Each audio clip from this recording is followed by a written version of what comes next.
చెప్పారండి. మా కొడుకు కందిమల చెన్నారావు అండి. ఆయన భార్య పేరు కందిమల నాగలక్ష్మి.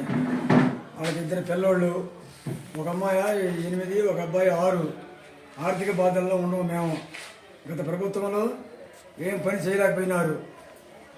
మొన్న టీడీపీ వాళ్ళు కూడా మా వల్ల కాదు కొలుగు శ్రీనివాసరావు కూడా చేయమని చెప్తే రాజాబాబు కూడా రాజు పుల్లయ్య అనడం. అని అంటే అప్పుడు మా శ్రీనివాసరావు గారిని పట్టుకొని ఆయన ద్వారాగా పని అయిందండి మాకు.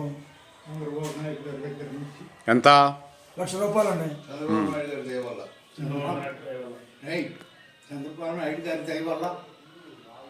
చంద్రబాబు నాయుడు గారి దయ వల్ల చంద్రబాబు నాయుడు వారి దయ వల్ల మాకు పని అయిందండి. చంద్రబాబు నాయుడు వల్ల మాకు పని అయింది. నాయుడు గారు